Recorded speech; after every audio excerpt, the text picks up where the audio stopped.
Bismillahirrahmanirrahim. Dear students, Assalamu alaikum. I am Sajid Hussain. I am teaching you the subject of geography of 8th class. Today is our 13th lecture. जैसा कि आप जानते हैं कि हम chapter number 2 study कर रहे हैं. Chapter number 2 agents of landform change के बारे में है. We know that there are 4 landform change agents. First one is river, second one is glacier, third one is wind, and fourth one is ocean waves. हम previous lectures में 3 landform change agents जो कि river, glacier और wind, इनको detail से discuss कर चुके हैं. एजेंट्स ऑफ लैंडफॉर्म चेंज, जैसा कि आप जानते हैं, इनका काम जो फिजिकल फीचर्स हैं अर्थ के, उनको कंटिन्यूस ये उसमें चेंज लाते रहते हैं.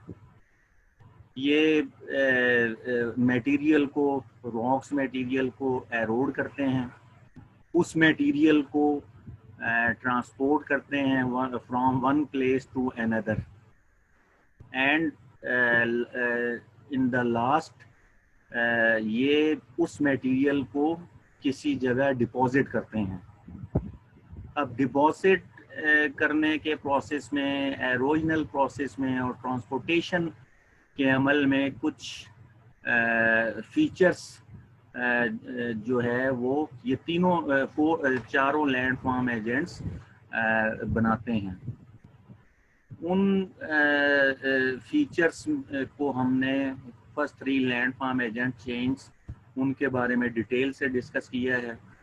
अब हमारा जो है प्रीवियस लेक्चर वो 4th लैंडफॉर्म चेंज जो कि ओशन वेव्स हैं उसके बारे में है. हम ओशन वेव्स के एरोजनल लैंडफॉर्म्स उनको प्रीवियस लेक्चर में स्टडी कर चुके हैं. ओशन वेव्स, जैसा कि आप जानते हैं कि हमारी अर्थ का अबाउट 70% एरिया वाटर से कवर है, 71% एरिया, एंड 29% एरिया जो है वो लैंड, बिग लैंड मैसेज ने कवर किया हुआ है. बिग लैंड मैसेज, इनको कॉन्टिनेंट्स कहते हैं. There are 7 continents of the world and 5 oceans of the world. अब ये जो 5 ओशंस हैं, इन्होंने अर्थ का तकरीबन 75% एरिया कवर किया हुआ. अब इसमें जो ओशन वेव्स है, इसमें कोस्टल एरिया जो है, जिन जिन कॉन्टिनेंट्स के साथ कोस्टल एरियाज हैं, वहाँ पे ओशन वेव्स जो है वो कोस्टल एरिया के पास जो उसमें रॉक्स हैं, उनको जब पानी मुसलसल उनको उनके साथ टकराता है तो वो मटेरियल, रॉक्स मटेरियल एरोड होता है. इस एरोजनल प्रोसेस के दौरान कुछ फीचर्स क्रिएट होते हैं, उनको हम प्रीवियस लेक्चर में स्टडी कर चुके हैं. इसके बाद ये मटेरियल एरोड होके, ट्रांसपोर्ट होके किसी जगह डिपॉजिट होता है, तो वो उससे भी कुछ फीचर्स क्रिएट होते हैं. प्रीवियस लेक्चर में हमने, जैसा कि अभी आपको मैंने बताया कि प्रीवियस लेक्चर में हमने landform shaped by waves erosion, उसका फर्स्ट लैंडफॉर्म हमने स्टडी किया था. आज के चैप्टर में हम रिमेनिंग जो landform shaped by the waves erosion plus landform shaped by the wave deposition, इनको स्टडी करेंगे. द सेकंड वन लैंडफॉर्म जो कि वेव एरोजन से क्रिएट होता है, that is bays oblique headlands. Bays and headlands basically ये, जैसा कि आपको डायग्राम में नज़र आ रहा है कि इसमें कोस्टल एरिया के पास कुछ रॉक्स इसमें जो है वो स्टैंडिंग पोजीशन में उसमें वाटर में आपको नज़र आ रही हैं. अब इसमें जब वाटर इसको कॉन्टीन्यूस इसमें रॉक्स के साथ जब उसमें टकराता है, कॉन्टिन्यूस उसमें, तो जो सॉफ्ट मटेरियल है वो एरोड हो जाता है। सॉफ्ट मटेरियल एरोड होने के बाद जो हार्ड मटेरियल है रॉक्स का, वो स्टैंडिंग पोजीशन में खड़ा रह जाता है। तो इससे जो फीचर क्रिएट होता है उसको बेस या हेडलैंड्स कहते हैं। At places the waves advance on an area of soft and hard rocks. The soft rocks are eroded earlier. इसमें जो जिन एरिया में कोस्टल एरियाज के करीब जो है सॉफ्ट या हार्ड रॉक्स उसमें पाई जाती हैं, उसमें वहाँ पे जब ये वेव्स इन रॉक्स के साथ मुसलसल टकराती रहती हैं, तो उसमें जो है वाटर के या सी वेव्स के टकराने के नतीजे में the soft rocks are eroded earlier. तो इसमें जो है सॉफ्ट रॉक जो है वो चट्टानों से उसमें जो है चट्टान से सॉफ्ट रॉक का मटेरियल एरोड होके या उसमें जो है अलग हो जाता है। दस अपीयर बेस सी इनलेट्स। तो इसमें जो है रॉक्स के मटेरियल के बाद सॉफ्ट रॉक के मटेरियल के अलहदा होने के बाद जो मटेरियल बाकी रह जाता है उसको हम बेस का नाम देते हैं। The hard rock on the other hand remain extended out in the sea. तो इसमें सॉफ्ट रॉक के एरोड होने के बाद हार्ड रॉक जो है वो सी में जो है वो उसमें रिमेन बाकी रह जाती है। These are known as headlands. इसको जो है इन जो बाकी मानदा जो रॉक्स हैं जो समुंदर में उसमें हमें खड़ी हुई दिखाई देती हैं, उनको हेडलैंड्स के नाम से पुकारा जाता है। तो बेस और हेडलैंड्स बेसिकली रॉक्स जो कि कोस्टल एरियाज के करीब समुंदर में पाई जाती हैं, जब उनका मुसलसल रॉक्स के साथ वाटर के टकराने के नतीजे में सॉफ्ट मटेरियल अलहदा होके जो हार्ड रॉक समुंदर में खड़ी हुई नज़र आती है उसको बेस या हेडलैंड्स कहा जाता है। ये नेक्स्ट इसमें डायग्राम में आप इसमें देख सकते हैं हॉक्स बे कराची। ये जो डायग्राम है ये हॉक्स बे जो कराची का एक जो उसमें जो है हमारे कोस्टल एरिया जो कि कराची में अरेबियन सी का पोर्शन है, वहाँ पे ये हॉक्स बे कराची की ये डायग्राम है। इसमें आपको ये रॉक्स जो है इसमें स्टैंडिंग पोजीशन में नज़र आ रही हैं। इसमें इनका जो सॉफ्ट मटेरियल है वो रॉक्स के टकराने के नतीजे में एरोड हो गया है, लेकिन ये जो हार्ड रॉक हैं इनको वेव्स ज़्यादा नुकसान नहीं पहुंचा सकी, तो ये स्टैंडिंग पोजीशन में जो है अपनी जगह पे स्टिल कायम है। तो ये जो है इसका एरोजनल एक अहम फीचर है सी वेव्स का। Now the next one is caves, arches and stakes. जो तीसरा फीचर सी वेव्स के एरोजनल फीचर है वो caves, arches and stakes. we know that even hard rocks have faults and cracks. हम जानते हैं कि हार्ड रॉक्स जो होती हैं उसमें फॉल्ट्स एंड क्रैक्स होते हैं।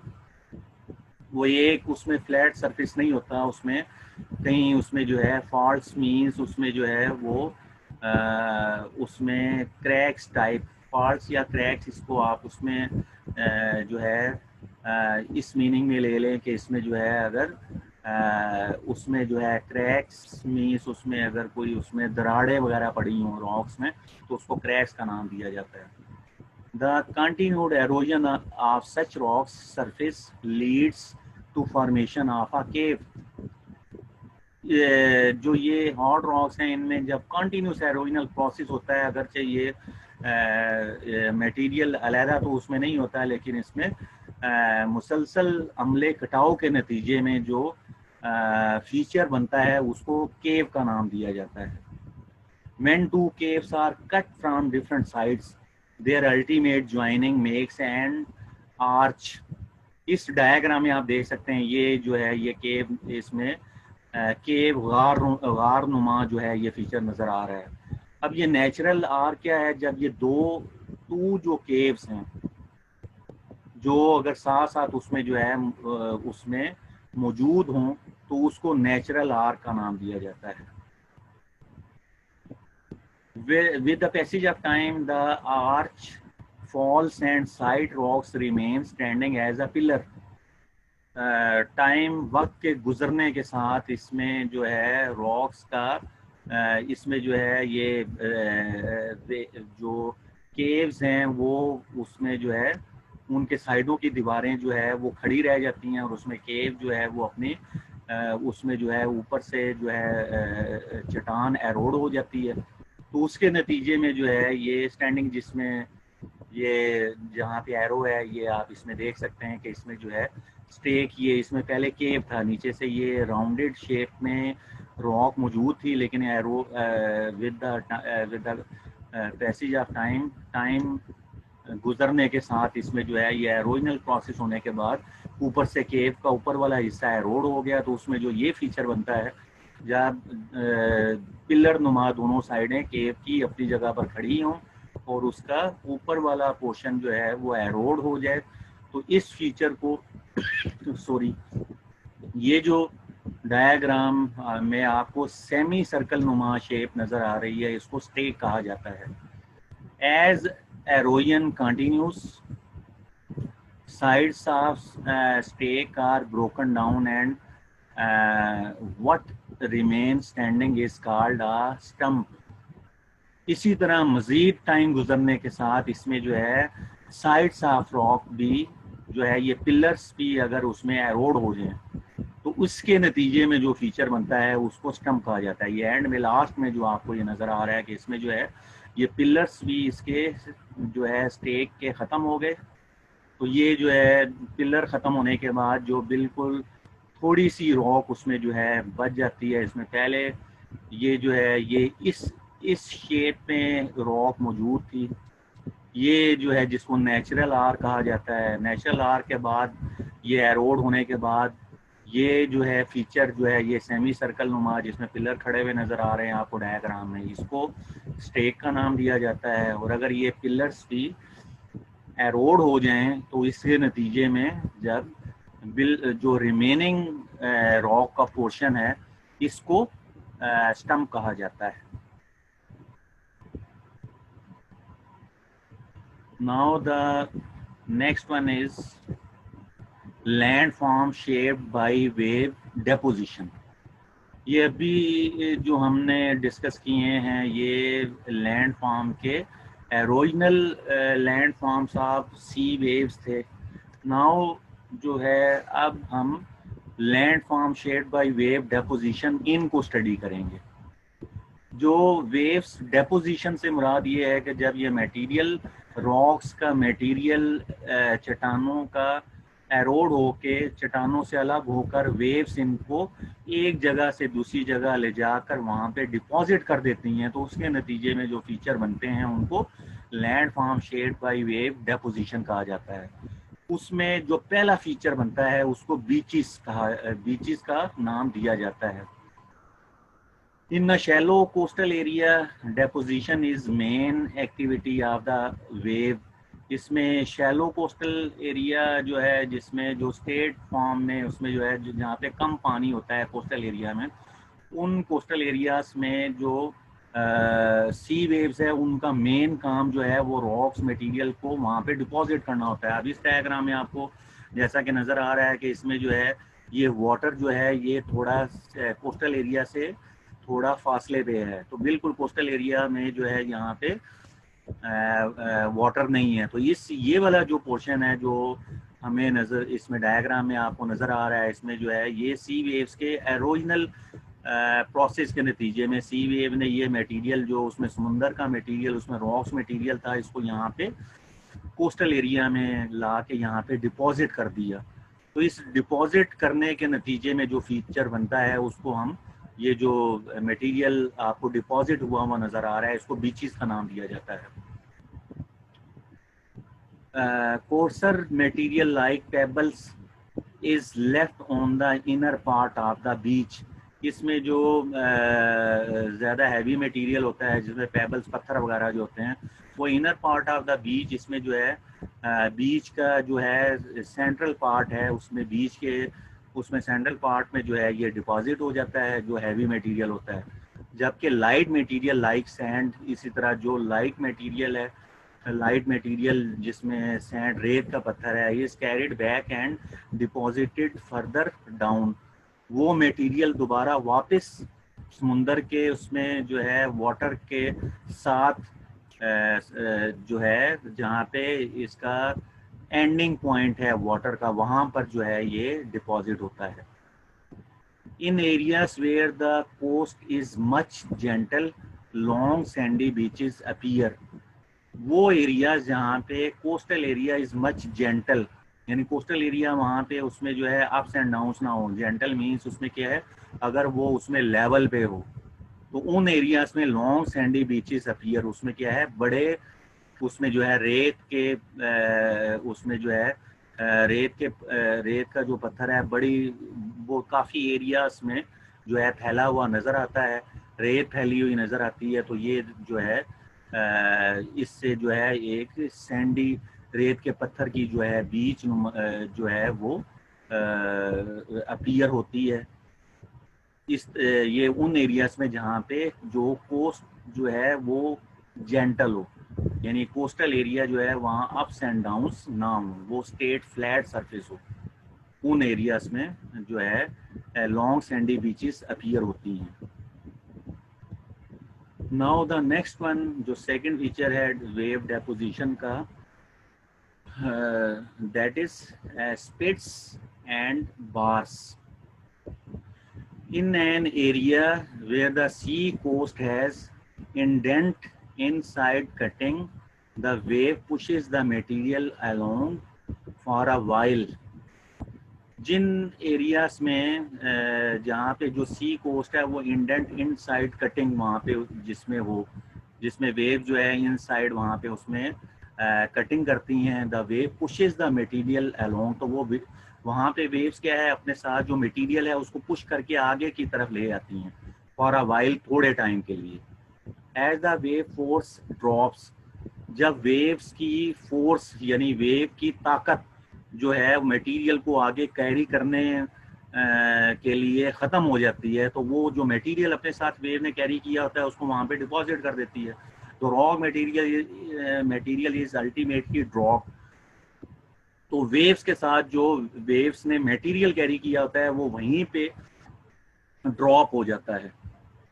एयर सून एमर्ज सा सैंड स्पिट, तो इससे जो है जो फीचर बनता है उसको सैंड स्पिट का नाम दिया जाता है। अब ये अब इसमें जो है इस डायग्राम में आप देख सकते हैं कि इसमें ये सैंड स्पिट है, ये जो सेमी सर्कल नुमा जो है ये सर्कल जो है वो आपको इसमें जो है सैंड का नज़र आ रहा है। ये अब इसमें क्या है, ये मटेरियल इसमें जो है वेव ने पहले कैरी किया, जब उनकी फोर्स वेव की ख़त्म हुई तो जो वेव का मटेरियल था वो क्या है बीच समुंदर के बीच में जो है डिपॉजिट होने के नतीजे में जो है एक सैंड स्पिट जो है फीचर बना, रेत का उसमें जो है रेत के पत्थर का वहाँ पे डिपॉजिट होने के नतीजे में जिसको सैंड स्पिट का नाम दिया जाता है।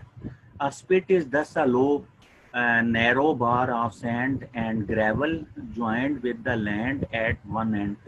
तो इसमें जो है स्पिट जो है वो एक नैरो बार ऑफ सैंड होती है, gravel joint with the land at one and. तो इसका क्या है, एक किनारा जो है वो एक कोना जो है वो उस कोस्टल एरिया के साथ उसमें जो है वो ज्वाइन होता है। The other end leads into the sea, और इसका दूसरा कोना जो है वो सैंड स्पिट का वो क्या है वो समुंदर के पानी में, जैसा कि आपको डायग्राम में नजर आ रहा है, तो इसका दूसरा कोना समुंदर के पानी में होता है। The other end leads into the sea, in certain cases the spit appears across the bay, कुछ सूरतों में जो है बे के साथ जो है इसमें जो है स्पिट्स जो है वो उसमें जो है वो अपीयर होती हैं। Here it is known as a bar। तो इन जिन जो के बे में अगर ये सैंड स्पिट अपीयर हों तो इसको बार का नाम दिया जाता है। डियर स्टूडेंट्स, ये टू फीचर्स जो हैं ये सी वेव्स के डेपोजिशनल फीचर्स हैं, beaches and spits and bars. यहाँ पर हमारा जो चौथा लैंडफॉर्म चेंज एजेंट है सी वेव्स, इसका इख्तिताम होता है। मैं उम्मीद करता हूँ कि आपने चारों लैंडफॉर्म एजेंट्स चेंज जो है इनको जो है अपनी टेक्स्ट बुक से भी स्टडी किया होगा। आप अंडरस्टैंडिंग के लिए लेक्चर्स को, ये प्रीवियस लेक्चर्स और इस लेक्चर को एक से ज़्यादा मर्तबा भी सुन सकते हैं। मैं उम्मीद करता हूँ कि आप अपना बहुत सा टाइम स्टडीज़ में भी स्पेंड करते होंगे। इंशाल्लाह नेक्स्ट लेक्चर में हम सेकंड चैप्टर के जो आपकी एक्सरसाइज है उसके क्वेश्चंस को सॉल्व करेंगे। जैसा कि आपने फर्स्ट चैप्टर की एक्सरसाइज के क्वेश्चंस को अपनी होमवर्क कॉपी में आपने कंप्लीट किया है, इसी तरह आपने सेकंड चैप्टर की एक्सरसाइज के क्वेश्चंस को भी अपने जो है स्कूल वर्क की कॉपी के ऊपर जो है तमाम short, long and objective type questions को सॉल्व करना है। इंशाल्लाह नेक्स्ट लेक्चर में आपसे मुलाकात होगी। अल्लाह हाफिज़।